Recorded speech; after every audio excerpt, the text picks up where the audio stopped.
On parle enfin de produit scalaire, une définition qui sert parfois. Alors, norme de U, c'est la longueur de U. Ce n'est pas écrit, mais on suppose que l'espace est muni d'un repère. Alors là, il manque ceci, c'est-à-dire que cette formule ne fonctionne que si on peut calculer le cosinus de U et V. Alors, quand même, on rappelle que dans l'espace, deux vecteurs sont toujours coplanaires, hein, c'est-à-dire qu'on peut les représenter dans un même plan. On recopie les vecteurs où on veut. Voilà. Donc calculer l'angle UV, ce n'est pas difficile.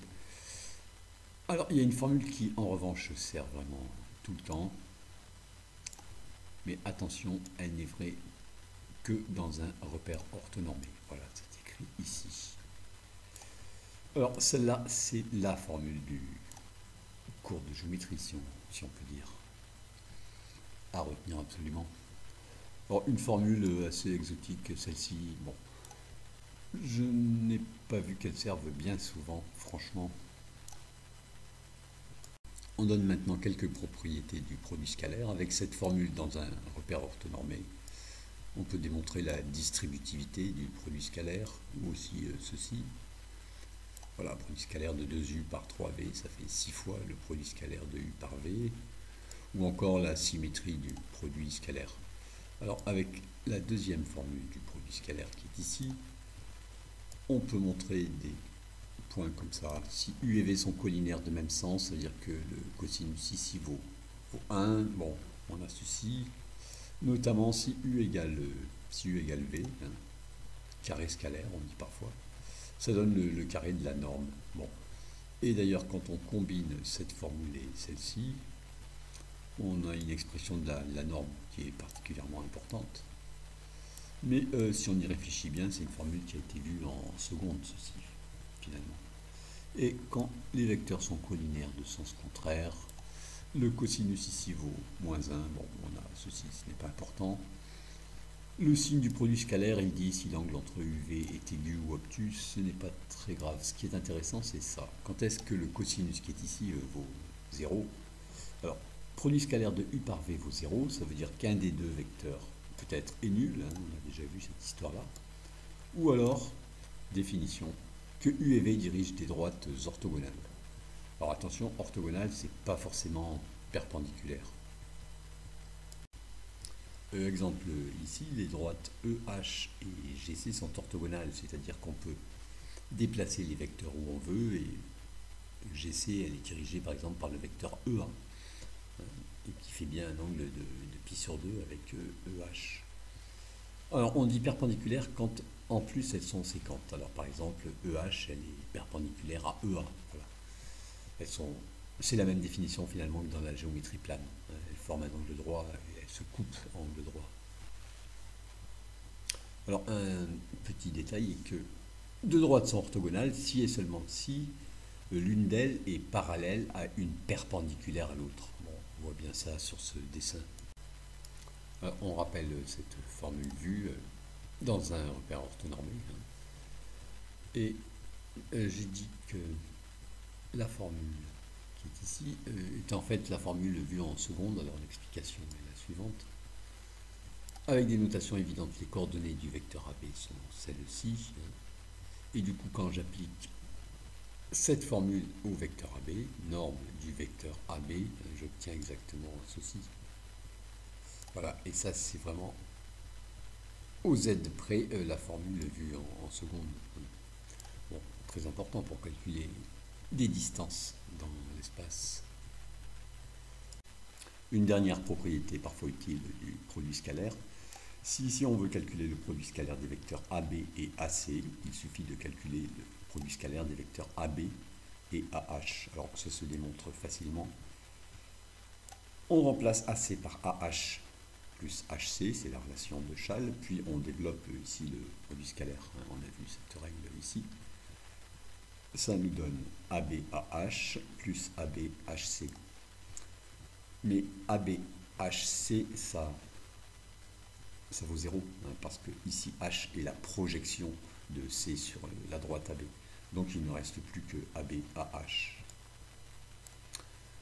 Alors du coup, cette formule devient plus intéressante parce qu'on a AB et AH qui sont ici collinaires et de même sens. Donc on fait seulement un produit de longueur ici pour avoir le produit scalaire de AB par AC. Alors attention, ce n'est pas toujours celle-ci, c'est-à-dire peut-être que on a ce cas de figure ici, où les vecteurs maintenant ici AB et AH sont collinaires, toujours mais de sens contraire. Donc à ce moment-là, le produit scalaire de AB par AC, ça fait l'opposé du produit des longueurs AB et AH. On donne un exemple simple ici. ABAC égale ABAH avec cette règle, ça nous dit qu'il suffit de faire le produit 3 fois 2. Donc AB, AC, produit scalaire ici, vaut 6. Et un détail est que ceci vaut quelle que soit la position de C sur cette perpendiculaire à la droite AB. Et de la même façon, quelle que soit la position ici de C sur cette droite, on aurait un produit scalaire ici qui vaut, avec ce coup-ci, cette règle, qui vaut 3 fois 2, l'opposé de 3 fois 2, c'est-à-dire moins 6, quelle que soit la position de C ici. Définition, une droite D est orthogonale à un plan P si elle est orthogonale à toutes les droites contenues dans P. On l'écrit comme ça. On regarde tout de suite un dessin. Voici une droite D qui est orthogonale à deux droites du plan P, D1 et D2. Eh bien, on est certain qu'elle est orthogonale à toutes les droites du plan P. Donc, c'est un théorème vraiment essentiel. Dès qu'on a D est orthogonale à deux droites séquentes de P, elle est orthogonale au plan, c'est-à-dire notamment à toutes les droites qu'on peut imaginer dans le plan. Voilà, alors D1 et D2, on les choisit comme on veut, mais quand même il faut qu'elles soient séquentes. Alors ça se démontre très facilement avec les produits scalaires, voire la vidéo démonstration exigible, celle-là elle est même déjà tombée au bac. Bien sûr, c'est rapidement qu'on passe sur des résultats simples du genre, si une droite est orthogonale à deux plans, alors ces plans sont parallèles. Et on a une sorte de réciproque, si une droite est orthogonale à un plan qui est parallèle à un autre plan, alors la droite est orthogonale au deuxième plan. Attention, on aborde ici un point essentiel. Alors on considère un plan P et une droite D orthogonale au plan P, voilà, est dirigée par un vecteur n de coordonnées ABC. Alors on appelle A le point d'intersection de P et D comme ici. Et pour tout point M du plan P, on a ici un angle droit, c'est-à-dire que pour tout point M de l'espace, M appartient à P si et seulement si le vecteur AM est orthogonal au vecteur N, ce qui équivaut à dire, alors N, on peut prendre un autre, on peut prendre lui, il dirige aussi D, bon, ce qui équivaut à dire que le produit scalaire de AM par N vaut 0. Alors on l'écrit avec des coordonnées, vecteur AM, vecteur N, et quand on développe, on lit AX plus BY plus CZ plus des nombres plus petit d, voilà, où petit d vaut exactement ceci. Et cette équation, on dira que c'est une équation cartésienne de P. Elle est vérifiée si et seulement si M, X, Y, Z est dans P. C'est bien une équation caractéristique du plan P. Notre plan P donné au départ a donc une équation du type ceci. Ce qui veut dire que cette équation est vérifiée par les points de P et par eux seuls. Et ça, c'est vraiment complètement essentiel. Alors, une notation du vocabulaire, on dit que le vecteur n, c'est un vecteur normal, on pourrait dire orthogonal, au plan P. Et on peut démontrer par des calculs du même type que dès qu'on a une équation comme ceci, alors forcément c'est l'équation d'un plan. On montre ici l'intérêt des équations cartésiennes de plan. Alors si on a un plan défini par un point et deux vecteurs directeurs et une droite D définie par un point et un vecteur directeur, voilà comme ceci. Qu'on s'intéresse à l'intersection des deux, on pourrait regarder les équations paramétriques et égaler les x ici. On voit que c'est assez horrible, il y a trois inconnus. Alors on pourrait peut-être se dire, pour montrer que P est parallèle à D, il suffit de montrer que les vecteurs W, U et V sont coplanaires. C'est vrai, ça veut dire qu'il existe des réels alpha et bêta vérifiant ceci. Par exemple, W en fonction de U et V, un autre en fonction des deux autres. Il ne reste que des inconnus, mais ça reste toujours assez horrible. Cependant, si on a une équation cartésienne du plan P, ce qui signifie qu'on a à ce moment-là un vecteur normal au plan P ici, ABC, on associe P est parallèle à D simplement si le vecteur W est orthogonal au vecteur N. C'est vite vu. Et on peut même savoir si c'est strictement parallèle D par rapport à P ou pas, savoir si I est dans P. Ça se fait seulement comme ceci. On regarde si les coordonnées de I vérifient l'équation de P. Alors, cette histoire-là n'est pas négligée quand on n'a pas d'équation cartésienne. Mais ici, on voudrait montrer que c'est bien plus simple avec une équation cartésienne. Alors, le système d'équations paramétriques des plans, on n'en aura plus besoin. On garde celui de la droite. Et on peut envisager sereinement ce qui se passe si la droite n'est pas parallèle au plan. Et si on veut du coup déterminer une intersection, l'intersection de la droite et du plan. Voilà. C'est-à-dire les coordonnées d'un point J ici. Alors simplement, si un point MX, Y, Z est dans P et D, l'équation de D est vérifiée et l'équation de P est vérifiée. C'est-à-dire qu'on a un système ici. Et il suffit de remplacer X, Y, Z dans cette équation pour avoir une équation en petit s. Et à ce moment-là, on trouve facilement on a une équation de ce type. Et bien sûr, on fait attention que une équation comme ceci a une solution unique. Alors on remplace S par la valeur trouvée ici et on trouve les coordonnées de J. Mais peut-être qu'il y a... Alors ici aussi c'est une solution unique. Attention, elle vaut 0. Ici il y a une infinité de solutions. Bon, ça c'est le cas où on a une droite qui est incluse dans le plan. Ici on n'a pas de solution.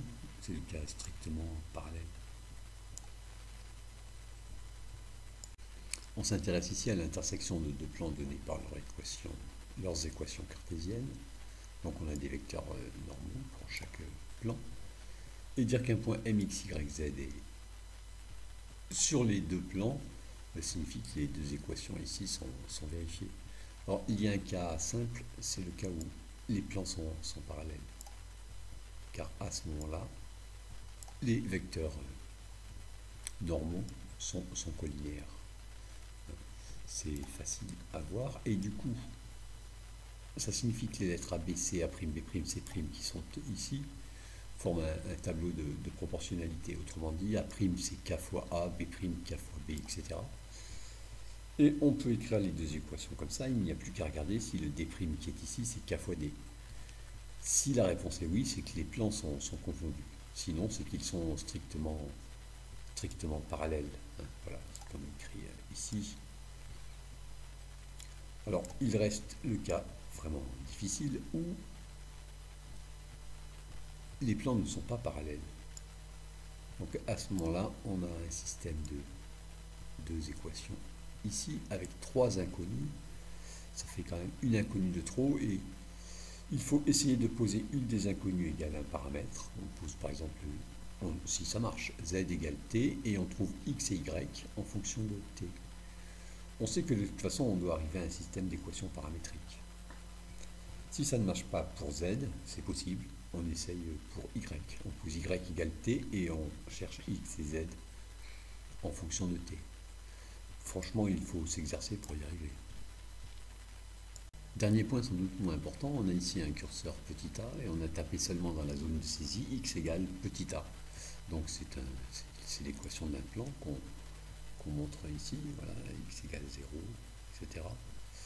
C'est un plan vertical et en fait c'est un phénomène qu'on connaît, c'est-à-dire si on regarde de dessus, voilà, on voit bien à droite d'équation x égale 1,7 ici. Alors on peut procéder. Ici, on a un deuxième curseur, C. On va taper dans la zone de saisie des Z égale C. Voilà, ça donne un plan qui est ici. Z égale C, Z c'est la hauteur, c'est-à-dire ça montre. Z égale C, c'est le plan de hauteur C. Voilà, ici Z égale 2, Z égale 3, Z égale 0, c'est le plan de base, Z égale moins 1, etc. On pourrait faire aussi la même chose avec Y, bien sûr. Pour y voir mieux, ici on efface le plan de base qui a pour équation Z égale 0 et on regarde le cube qui est ici. Alors, très souvent dans des exercices, on présente un repère orthonormé dans un cube. Voilà. Du genre, l'origine est ici, et puis voici ici le vecteur I, J et K. Ou peut-être, on le présente comme ça, l'origine, vecteur I, vecteur J, vecteur K. Et à ce moment-là, on peut regarder les équations des plans qui contiennent les faces du cube.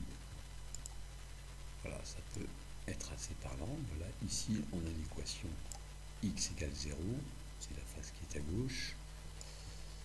L'autre face ici c'est x égale 2.